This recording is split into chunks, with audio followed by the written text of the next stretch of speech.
Hello and welcome to part 2 of these destruction tutorials. To be honest, I didn't have any plans to record another tutorial, but it seems people love to destroy things in Max and Typelo, so let's just create more content.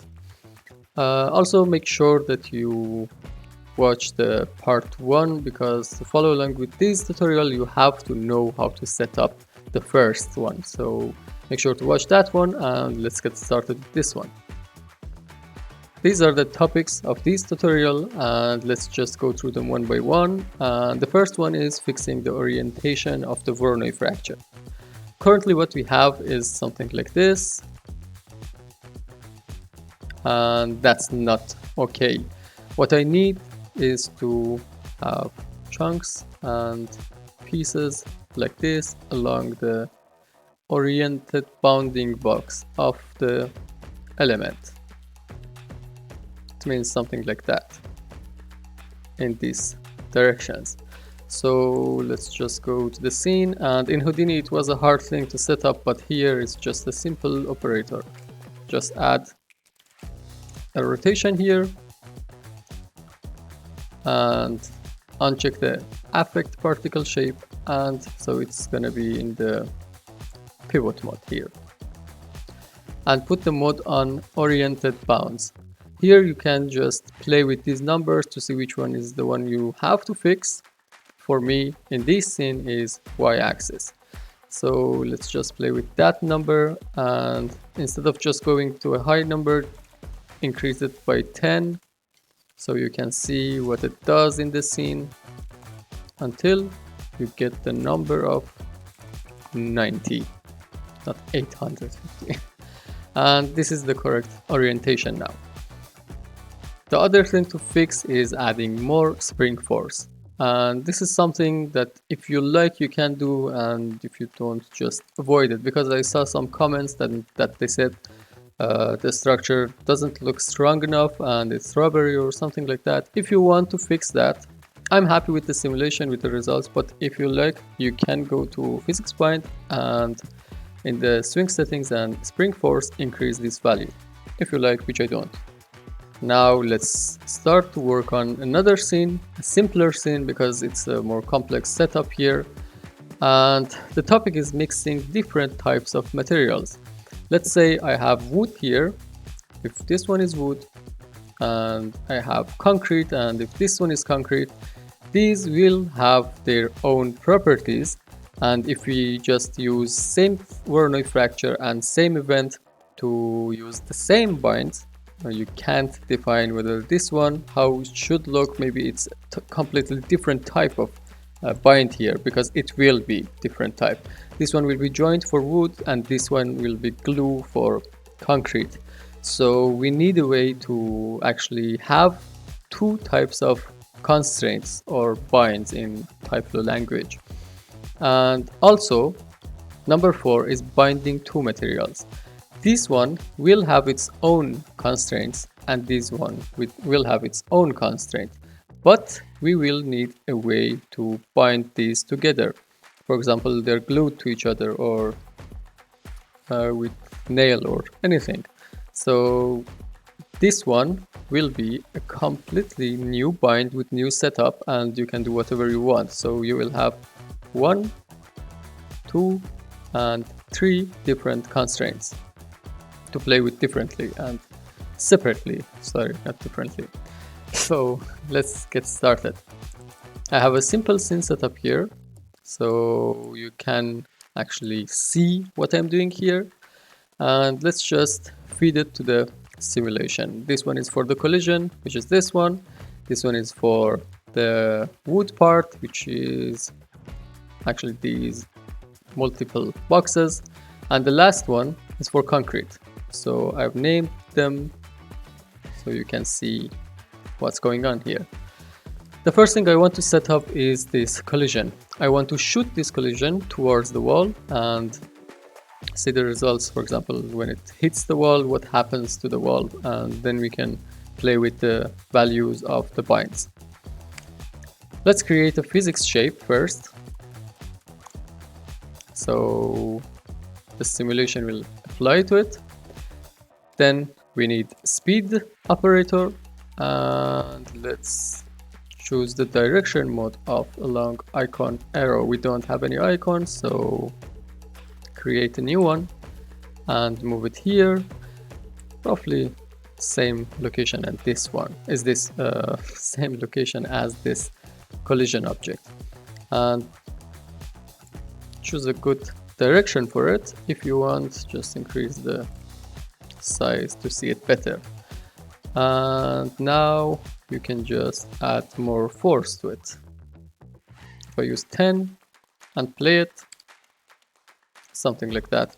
I think I played with this number. Let's just put it on 1. Okay. And also decrease the frame range so we will see the results better. 10 is not enough. Let's put 30. Yeah, I think it's okay. It's better now, and I can just rotate it like this. Yeah. Something to keep in mind is that you have to play with these mass when we are trying to create the collisions and setup for these, because 1 is not enough at all. But just let's keep it like this for now, and let's start with the wood. Turn off the collision, turn off the concrete, and add a Voronoi. Go to maybe wireframe. This is not really visible, so let's select a better color, like this. Okay, I don't want any great look here, so let's just keep it simple and fast.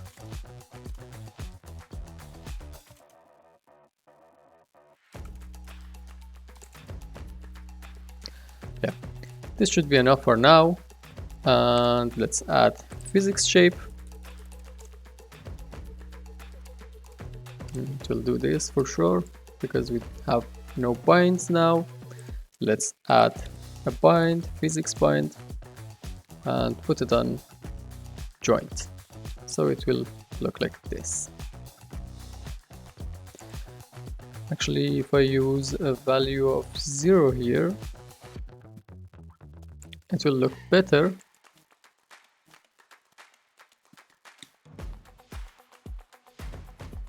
It will look nicer for now. And just see it. Okay, let's just enable show bindings and show connections. Maybe we need more distance and as well as max binds, like this. Yeah. And currently it's not breakable. Let's just go to breaking tab and or rollout and break it by angle. I think 20 will be fine. 10 maybe. And also I want to break it by force.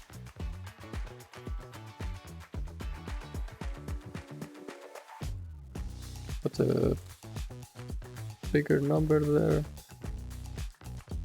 Yeah, this is what I want. Let's go back here and have something like this. Yeah. So this one is our wood. If I just enable our collision object, you see it doesn't have any effects there. So let's go to physics shape and increase this value by 100, so it can destroy our wall. But it will, it won't be enough because when we have the concrete, it still is too actually light for it. Now disable the wood and enable the concrete. This one is even simpler, Voronoi with a bigger number, for example 300 for now, and physics shape and physics bind. Bind is on glue and let's play it. Yeah, as you see, this one is too weak to do anything to our concrete wall, so let's increase it to 1000. Now it's okay, but the bind is not breakable, so let's add break by force.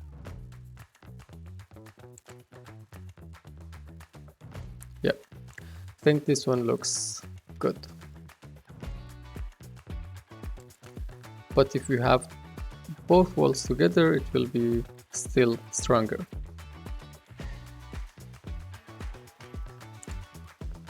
You see, this one is okay, but we have no connections between these materials. And what if I want to connect these two together? There's no choice here rather than adding both of them to the same object, binding them, fracture them, and actually just treat them as a single object, which they're not. So what I want to do is to, let's just bring it to frame 0, is to add some custom properties, both to this one and this one. By value by default, and add constraint or bind value. And the value, let's keep it 0 for this one and drag it here, and let's put 1 for the other one. Now just use send out to feed both of them to a same event, like this. And if I use display data, hide birth ID, and add the value, constraint value we just added here. If I just zoom in, you probably see some of them. The concrete one do have 0 value for it, and in the wood is 1, and all of them are 1 in the wood and all of them are 0 in the concrete parts. So that's exactly what I wanted here. Let's just delete that display data so you know what that custom property does. And what I want to do now is to create another bind, another physics bind here.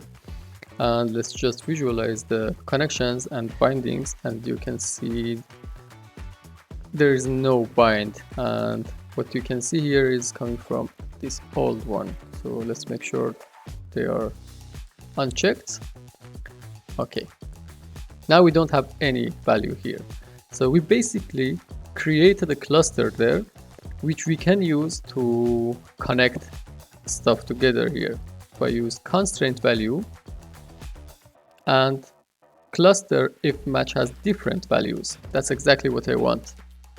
Let's put a bright value, bright color, so you can see the result like this. Uncheck connections and show bindings. This is what I want. And it seems the distance is fine. You can decrease the value or increase it based on what you want. I don't want to bind a wood here to a piece, for example here in the back. So you need to play with this value until you get to a point that you have a surface binding like this, surface to surface. This is the right value. And let's just play the simulation.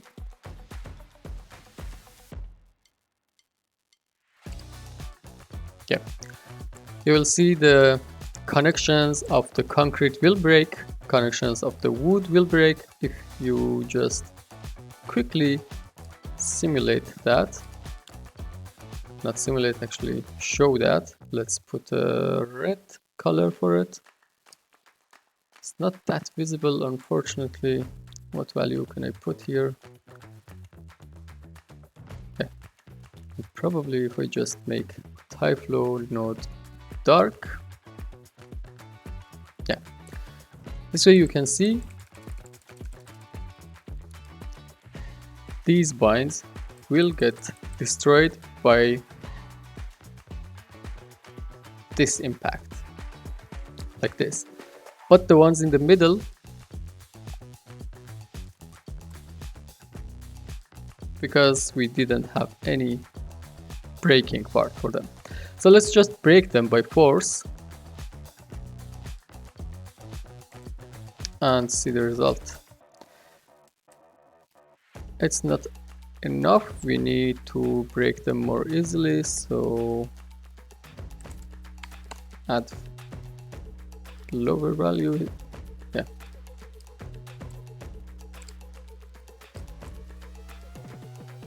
something like that. And now again add more value to the mass of this object. You will need to play with these numbers a lot.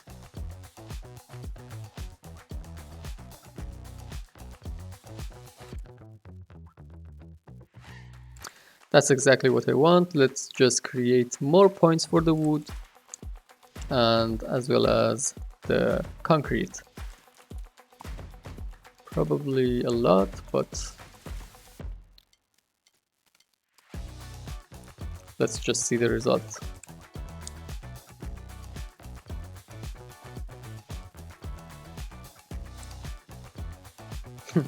Okay, this time you can see that the value, the mass of that collision is a lot. So we can play with that or make the points of the concrete and the wood stronger if you want. I can do both and make it breakable a little bit harder and at 15, angle of 15, not 10. And let's see it again.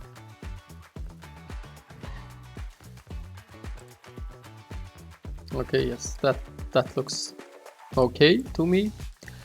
But you may want to add more details, more than this. And you can't just get them by adding more and more values to the Voronoi. It's gonna get your simulation too much heavy and you have to wait for it a lot, because especially if you have a free version of Typeflow like me, it's not the right thing to do. So let's just keep that in mind. Also, because we have this setup and we can have different clusters, you can also add cluster if you want, because you have this point here which can use the cluster specifically made for this concrete, and you can have another physics that can bind these two materials together. But now let's do something more fun. I want to feed this data to another flow and add more debris in another simulation. So instead of making this one heavier and heavier, just create another node and inside that node feed this data to it and actually emit points and particles out of it. So it's a fun process. Let's just go through it. But before that, I want to have those debris to emit from these surfaces. The surface that gets break, not here, not something like, not a face like this. I want to emit the points inside the wall. So to do so, I need to go to Voronoi fracture and go to the fractures, just override cap material ID and put a number, whatever you want to do, whatever you want to put here. For me, it's always 6, I don't know why. And before that, you need to have a mesh and make sure you uncheck this render only, because if this one is on, it's not gonna work. So let's create another Typeflow and I'll name it Typeflow B. So we have Typeflow A and Typeflow B. Can move this out of the way. So let's start. Before that, actually, let's just hide all the connections in the binds so we don't see them like this.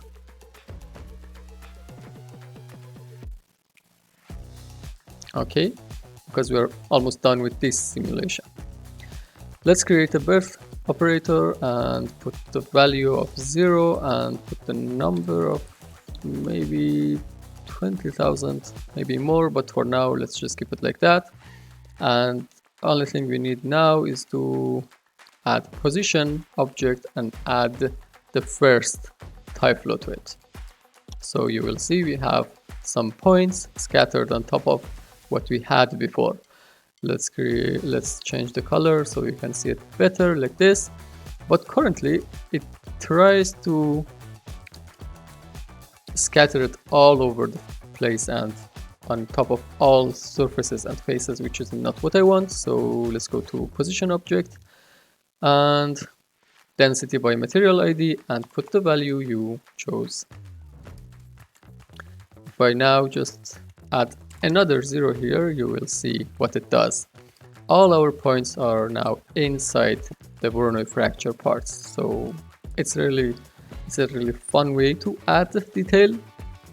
And let's just decrease them again.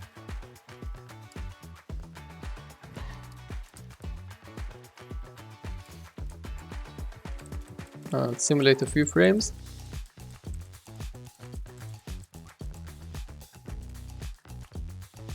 Like this, so you will see what we need to do now. Till here is okay. Next thing I want to add is physics bind, or sorry, object bind.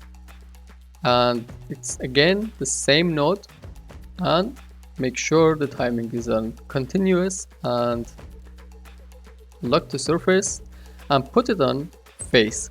Because if you have it on vertex, it doesn't look good. There are some offsets. If I just do that, you can see these points are not attached to it. So let's just put it on face like this. And now the points will follow the mesh, but they don't have any velocities and properties which I need to actually emit the particles on top of it, because I don't want to just put everything and add all these points to the simulation. I just want to somehow select these ones in the middle with the most actually closest to the impact, something like that. So I need to add a speed operator here. Let's just go to frame 0, and here you need to put the magnitude on varlet and direction on varlet, both of them. So this one will create those properties for us, but you have to make sure the timing is on continuous, otherwise it won't work. So now let's just create a property test operator, because I need to test the value to feed it to another simulation. Let's just decrease this value. It's a lot, it takes more time, and put a big dots here, large dots, so you can see the results, and go like this. In the property test, I'll send it to a new event, and the color of this new event will be red, so we can see the difference here. In the property test, let's select something like velocity, and the test value is if the value of velocity magnitude is greater than a value that we put here. For example, if it's greater than 1, let's feed them into the new event, or let's transfer them into new event. And if you go high value here, it will select less particles for you. But this is not really cool. I don't like the feeling of this one. I found that this differential magnitude is much cleaner way of emitting particles for the impacts. So it will check the latest position with the new position, and if it's greater than a specific value that you can define here, then just feed it to another event. And what we can do here is a lot, actually. Let's just create a force and create gravity, so they will go down like this after they get transferred to a new event. So this value is still a lot. Let's go higher. A lot, I mean not a lot. transfer lots of them, which I don't want. Okay, something like that. I don't want to see any of these particles now. Only thing I need is these new particles. And let's just add a new collision. Enable ground collision. And I don't really want any bounciness on that. And let's add a less friction here because I want the particles to move a little, and after that example settle in a few frames, not just in the first frame. So if we see the results now, they look good, but let's reduce the value of velocity even more, like 15. Yeah, this is better now.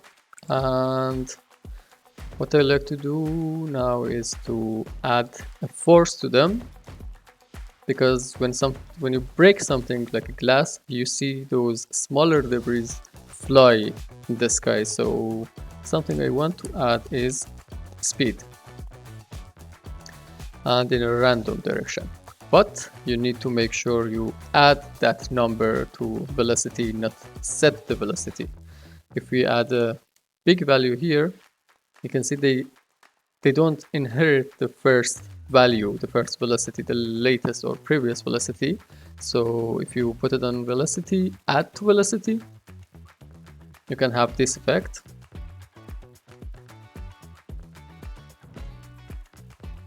Like this. And you can play with the value if you want a bigger value or not. It's up to you.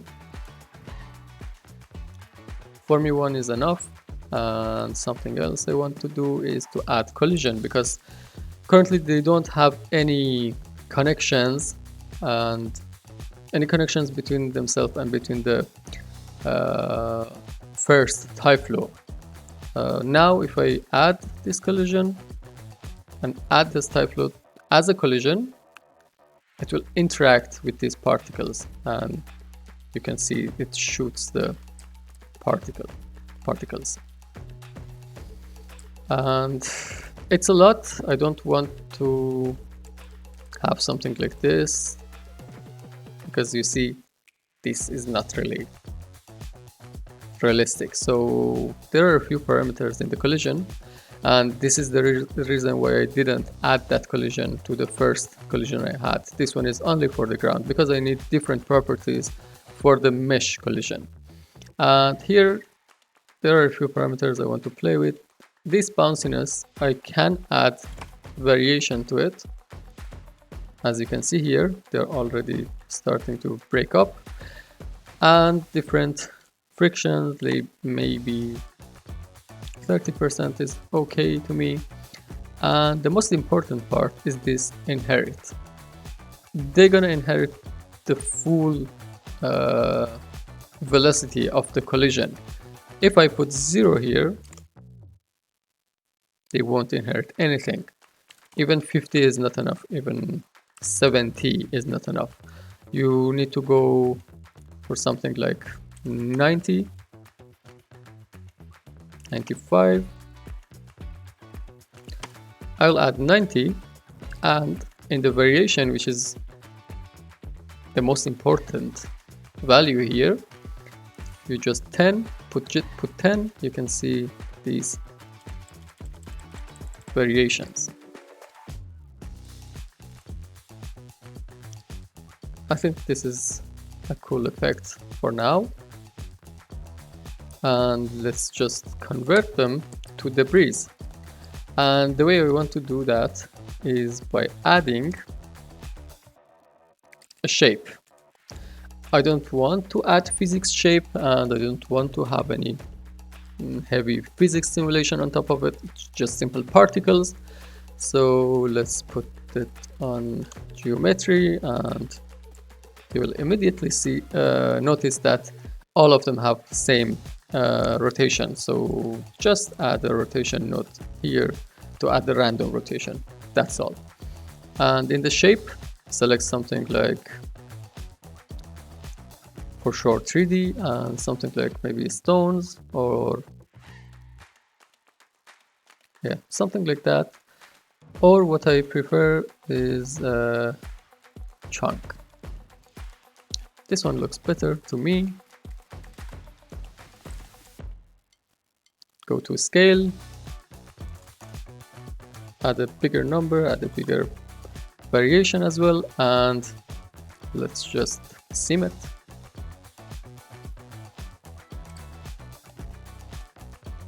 Yeah, but you have full control here, and when I say full, it means I can add a split operator here and create a new event, or simply copy that event and put it here, remove the split, and feed it into the new event. What I want to do here is to make it blue, so you can see the results like this. 50% of it is red now, 50% of it is blue. So you can play with this number. For example, something like 12% of them are blue now.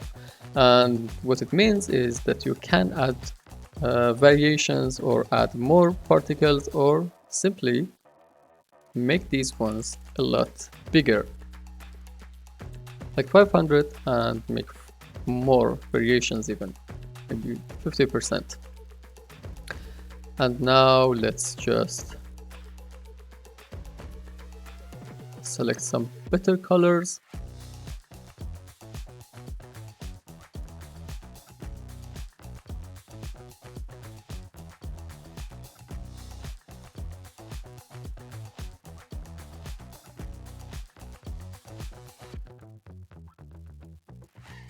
Like this, and simulate it.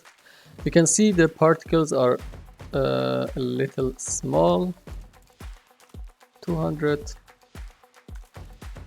300 for the smaller ones, with more variations, maybe like 50%. It's a lot, but let's just make it visible. And 700 for the bigger chunks. Yeah, and also you can always go back and increase the number of the particles.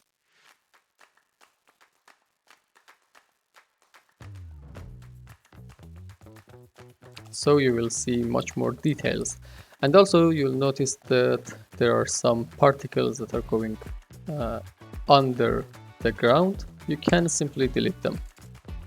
Add a delete operator, go to the filtering, add an OR filter, and put, if the property of position 0 is less than 0, just delete it. So, and make sure it's on continuous, and drag and copy it here. Let's just simulate the results.